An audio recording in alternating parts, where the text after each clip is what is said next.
Tonight, the end of an era. Some student tailgates banned at Hard Rock Stadium and at the University of Miami. Now administrators and students are on the defensive. Syracuse's tailgating environment would be at least a little milder and feel like a safer, less high-risk environment.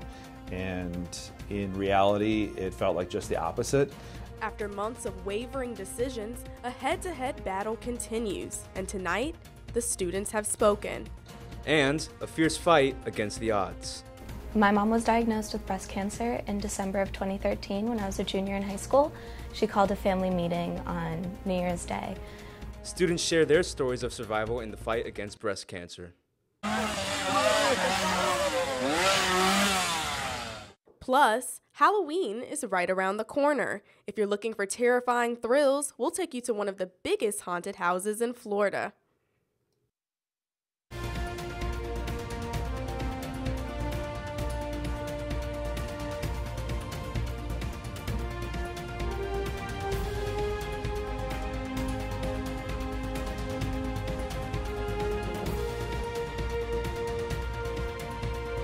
Live from the UMTV studios, this is NewsVision.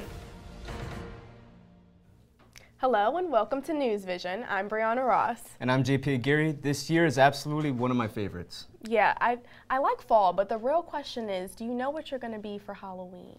I have absolutely no idea. I don't even know what I'm going to go dressed as, but I do know I'm going to be wearing orange and green on Saturday, Me of too. course. That's good. We begin tonight with breaking news. After last weekend's game against Syracuse, two popular tailgating zones outside of Hard Rock Stadium will now be closed to all student organizations due to behavior that was not conducive to student safety. According to Vice President for Student Affairs, Patricia Whiteley, any organization that chooses to tailgate on the premises will be met with the full extent of UM policies where applicable. For more details, we send it over to UMTV reporter Kelly Saberi. Kelly? The Miami Hurricanes are on an 11-game winning streak, and students are increasingly enthusiastic about the team. But this change in university policy has provoked some strong reaction. Was once a field filled with dancing, laughter, and tons of students will now be empty. Welcome to Hard Rock Stadium, located 21 miles from campus, a half-hour car ride away, and where tailgating is currently banned. Last week, students wore their best orange and green to head back to the stadium after almost a year without fraternity tailgates. But a visit from several university officials led to what Dean Stephen Prepke calls a necessary ban. I think that there was an expectation after the Georgia Tech game that the Syracuse tailgating environment would be at least a little milder and feel like a safer, less high-risk environment. And in reality, it felt like just the opposite. Last fall, fraternities decided to stay in Coral Gables. This followed stricter enforcement of stadium protocol. That enforcement followed reports of underage drinking, beer throwing, excessively loud music, and fighting. Julio Del Peon of the Interfraternity Council says new rules were passed for the Syracuse game, including wristbands for students over 21 and more police enforcement. It was to one of the many things to allow vans instead of pickup trucks. You know, a lot of times, in these party atmospheres, people see a pickup truck, their instincts to get on it. Prepke says although some followed the new rules, others did not, thus creating the ban. Not even the administration wants this solution. This is not ideal. With the new tailgate measures, it is unclear how many students will attend the games. You're not even really punishing the students, you're really punishing the football players who work so hard every day. It's encouraging people to go and do way more aggressive drinking in other locations. Like, no one's going to go to games now. I mean, we're the number 8 team in the country. UM athletic officials and players hope students do turn out. I think the Georgia Tech game was a great example of how much energy our students can bring to a game. It's this great game, it's really close, and it absolutely starts to downpour. Tons of the students just actually ran down to the front of the section in the rain. Feed off of them like we feed off of each other. When we go out for, a drive is about to start, and the crowd is really into it, they're really helping us out. It is unknown what it will take for the tailgate ban to be lifted. But we do have to find a way to create an environment that controls high-risk behavior, does not condone it, and creates a safer environment for everyone. And until we can get there, I think the ban will remain in place. We clearly have not heard the last of this. We'll see how this new policy plays out next week when the Canes play at home against Virginia Tech. Back to you at the desk. Thanks, Kelly. It's Breast Cancer Awareness Month, and to many, that means wearing pink and donating to cancer research. But to some, the month means reflecting on their own personal battles with the disease. I went out and talked to those who feel personally connected to UM's breast cancer awareness efforts. Organizations across campus are spending the week decked out in pink in celebration of Breast Cancer Awareness Month. But to some UM students, Breast Cancer Awareness Month is about more than fundraising and wearing pink. It hits close to home. My mom was diagnosed with breast cancer in December of 2013 when I was a junior in high school. She called a family meeting on New Year's Day, and I'm never going to forget that moment. That was the first time we ever had a serious family meeting, and I pray that we never have to have a meeting like that again. I remember feeling completely hopeless and terrified. So when my mom was first diagnosed with breast cancer, it was actually a week before Think Pink Week 2 years ago. And she came down to visit me for fall break, and she told me that the doctors had found a lump and that she was diagnosed with breast cancer. So it was really hard for us to see like such a strong, powerful woman have to go through something like that. A family history of breast cancer not only brings emotional stress, it also brings a physical risk. Breast health issues have been like really common in my family, so my mom always knew to like make sure she went to her checkups and get screenings on time. And so for my sister and I as well, now we know even more so that it's so super important to go. According to the American Cancer Society, having a first-degree relative with breast cancer almost doubles a woman's risk. Every year, over 230,000 individuals are diagnosed with breast cancer, and over 41,000 die from the disease. President Frank's wife, Dr. Felicia Null, is a breast cancer survivor and an advocate for early detection.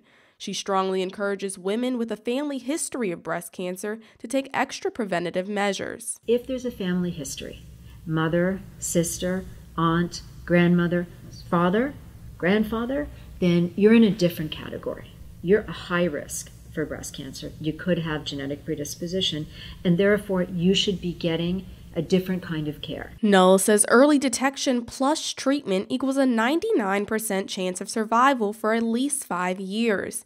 That is why increasing awareness of the disease is important to so many here on campus. We believe strongly in advocacy, and I've been supporting, our Zeta sisters in this here at the university. It's about feeling very comfortable, men and women, in being part of a solution of supporting women in combating a disease that does not have to kill them, and that by no means has to reduce their lives as women. I definitely think having a whole month dedicated to all the women and all the men who have fought this insanely horrible disease and have survived is so beautiful, because it's so much tougher than people realize. It's so much more than just cancer. It affects every aspect of your life, and it's something that stays with you forever.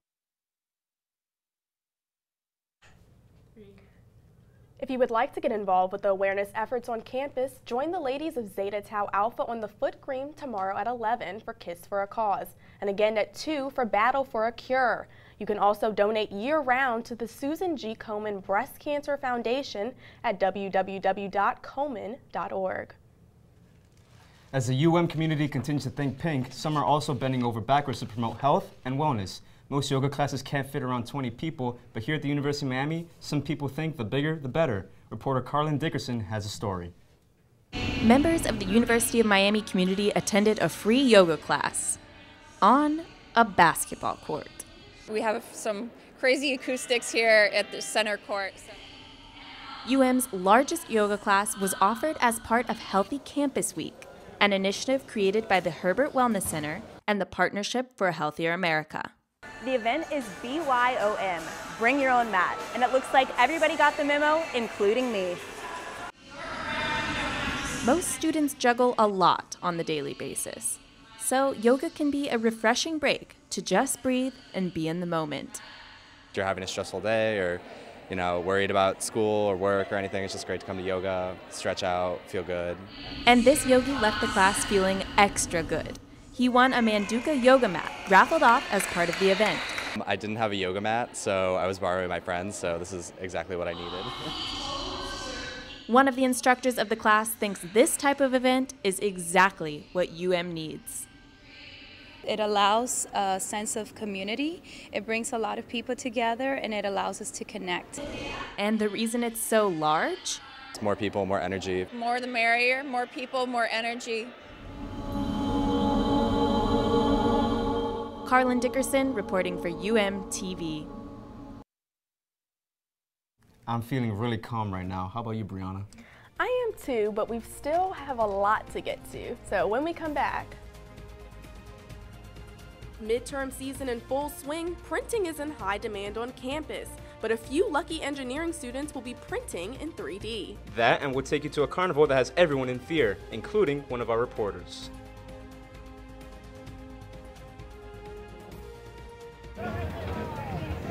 I'm live at House of Horror. I'll have more when NewsVision comes back right after this. Can save you a lot of money.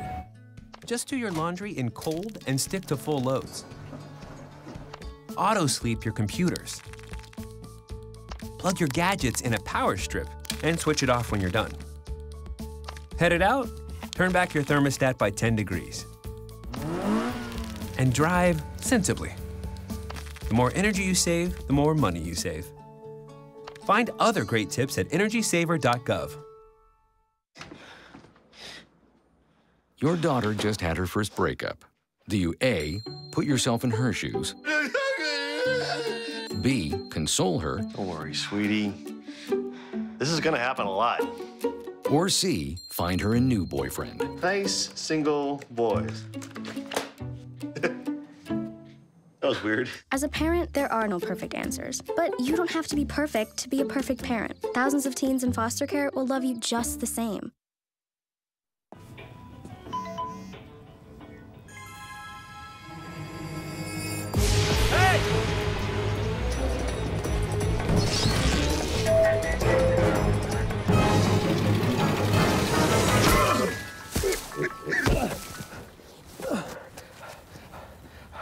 So, same time next week? Well, of course. Put away a few bucks, feel like $1 million. For free tips to help you save, go to Feed the Pig.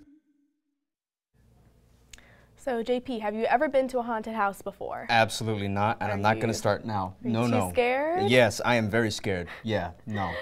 All right, well, it's the season of thrills and chills, and UMTV reporter Tommy Fletcher is facing his fears. So, Tommy, how scary is that haunted house? Well, we went inside a little bit earlier, and I can tell you it is pretty scary. House of Horror is Miami's largest haunted experience, and we went inside and got up close and personal with the most fearsome festival in town. Creepy clowns. Paper, scissors, Haunted hospitals. And killer chainsaws. This isn't a nightmare, it's a haunted house, and it's one of the biggest in South Florida. The diabolical minds behind the House of Horror Haunted Carnival have been scaring South Floridians for 17 years. People just naturally have this weird fear of clowns, and then they just start scurrying around like, I'm just like, what? Can't clown around? And that's the one usually I try to chase them. Terrors of all types can be found inside the park's 2 haunted houses. Inside 1455 Asylum, visitors are transported into an insane asylum where the patients have taken over. There's also the Gates of Phobia 3D experience, where visitors wear 3D glasses. The walls and floors move in the house filled with killer clowns. Jump scares are not in short supply. Visitors say they were truly terrified by the House of Horror. I think that the carnival, that was crazy. Yeah. It was wild. It was the best thing I experienced so far. For me, it was the first time being here, and I enjoyed it. Yeah, that's like that. If haunted houses aren't your thing, House of Horror has a full carnival complete with rides and food for visitors to enjoy.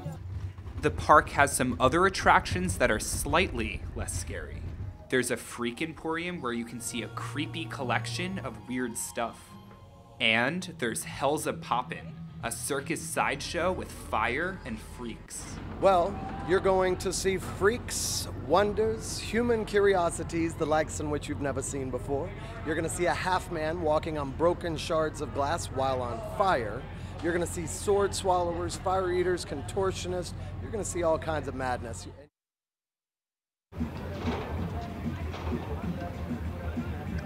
Well, if you want to get in the Halloween spirit, you still have time. House of Horror is open every day through November 4th. Tickets cost $15 on weekdays and $29 on weekends. For more information, head online to houseofhorrorcarnival.com. Live in Doral for UMTV, I'm Tommy Fletcher. We'll send it back to you guys at the desk. Thank you, Tommy. The University of Miami has received a new addition to its engineering school. In collaboration with Johnson & Johnson, students will be able to use industry-grade 3D printers. I went to take a first-hand look at the innovative machines.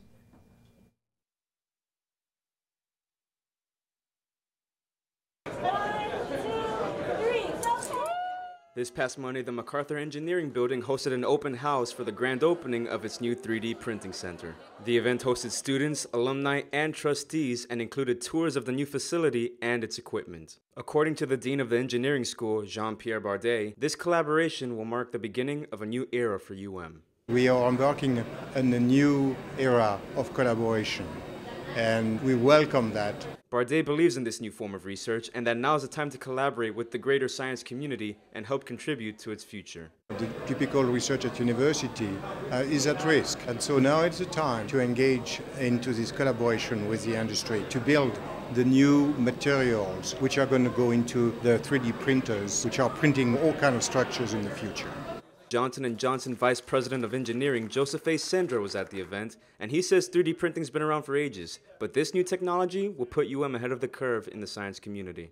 It's not all about the printer, and that's an important differentiation because most people think 3D printing and they think the printer, but the science has been around for over 30 years. What has changed now is we have the ability to develop the materials, develop the post-processing, which gives you a large amount of design freedom, allowing you to ideate in ways previously not possible. Sendra also thinks having this equipment readily available for students gives them a look into the entire printing process, which would have been impossible without this lab.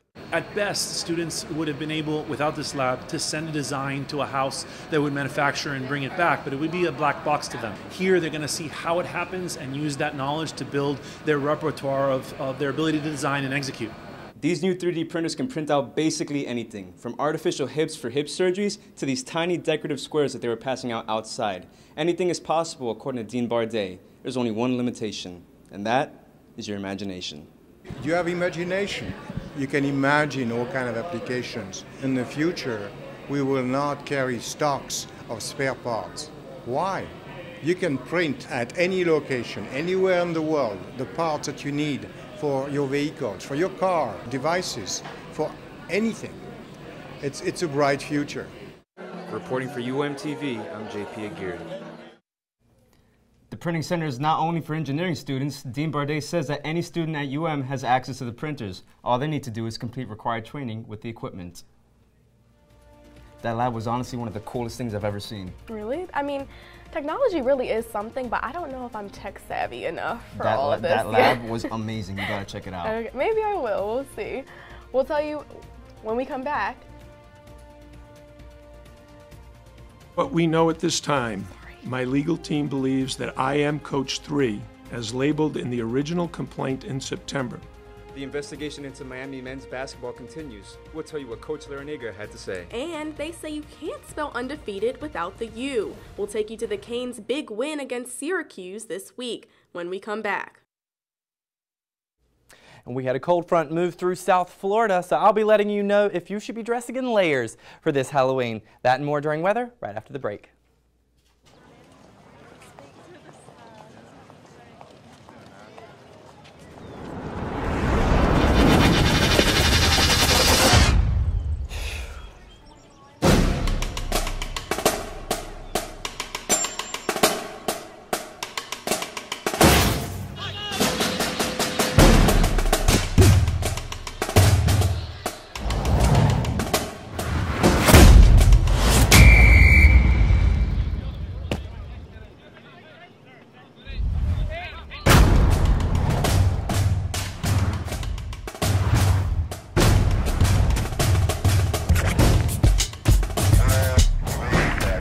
Miami, you are clear to take off.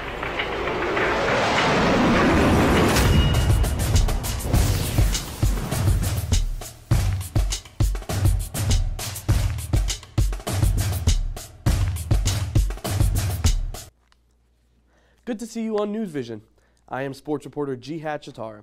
Jim Larrañaga held a press conference on Monday to speak to the media for the first time since allegations came out against the university. But Larrañaga would not answer any questions about the ongoing FBI probe. While I certainly understand and appreciate that you have a job to do in asking me questions, I simply cannot answer any questions related to the investigations as they are ongoing. The university and Larrañaga have yet to be named outright in the FBI's investigation. Coach Larrañaga believes that he is Coach 3 as identified in the report, but still denies any knowledge of the situation. At the moment, the university is still backing their men's basketball coach. The Canes' first game of the season will be at home against Gardner-Webb on November 10th.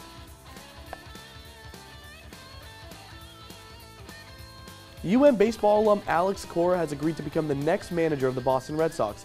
Cora played for the Canes from 1993 to 1996. He was named to the College World Series All-Tournament team twice and led the school to the 1996 national title game. Cora played 14 MLB seasons for 6 different teams.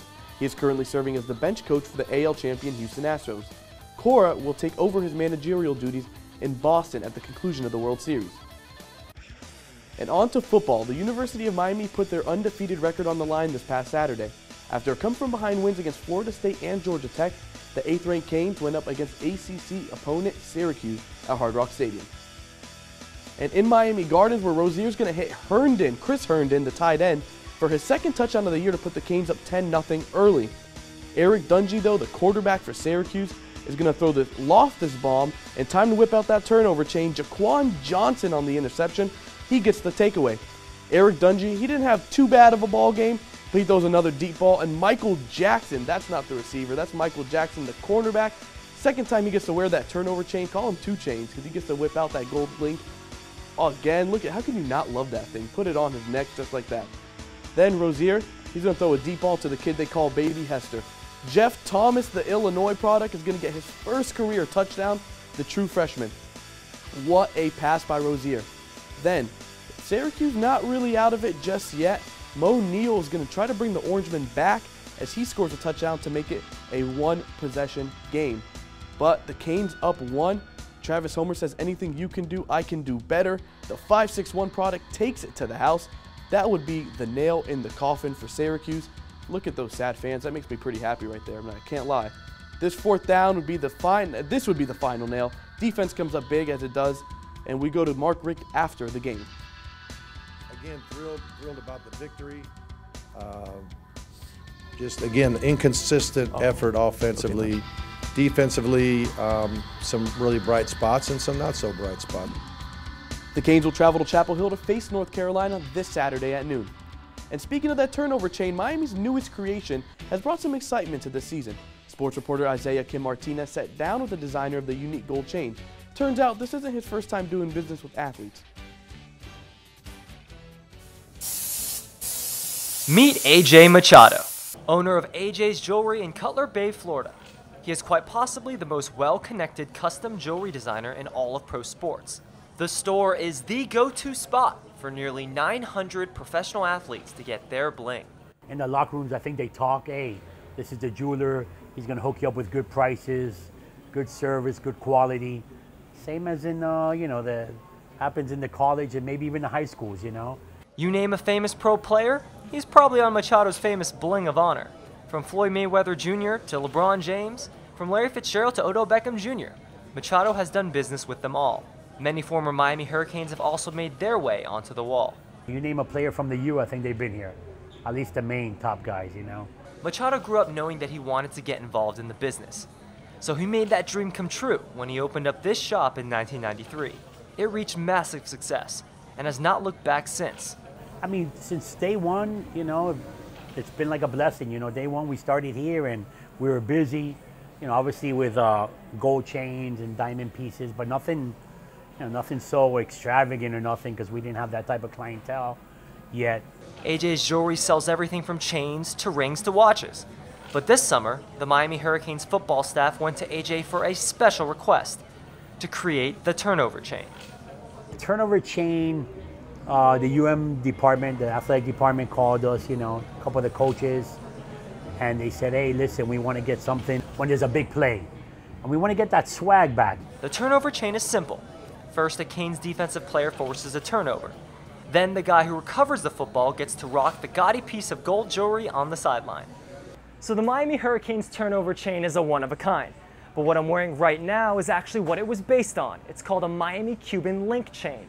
2 of these equal the size of 1 turnover chain.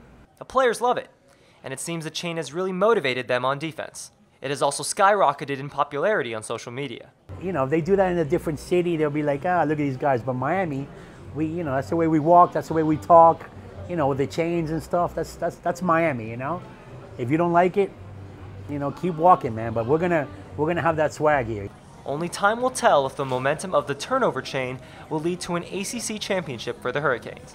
Reporting from Cutler Bay, I'm Isaiah Kim Martinez, UMTV.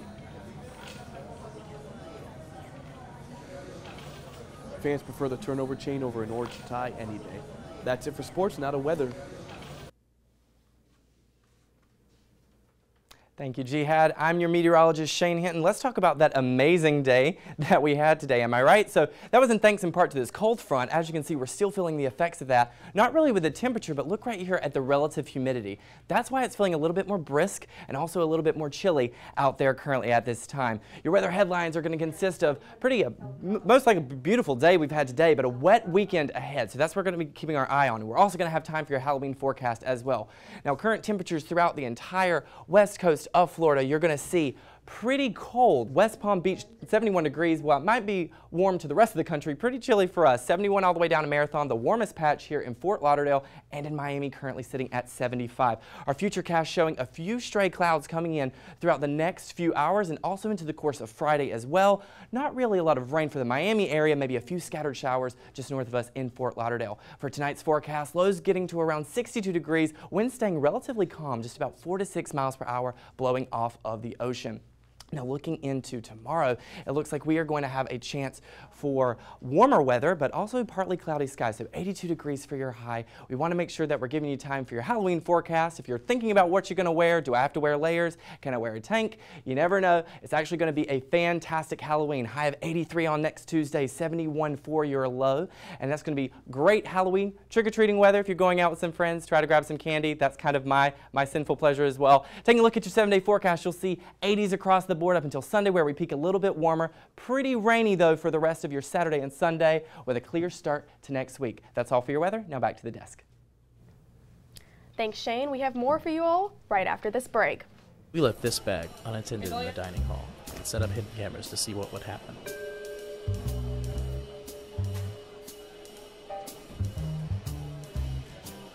It only took 14 seconds. If only it were this easy to spot a thief. Remember, keep it with you. Keep it safe.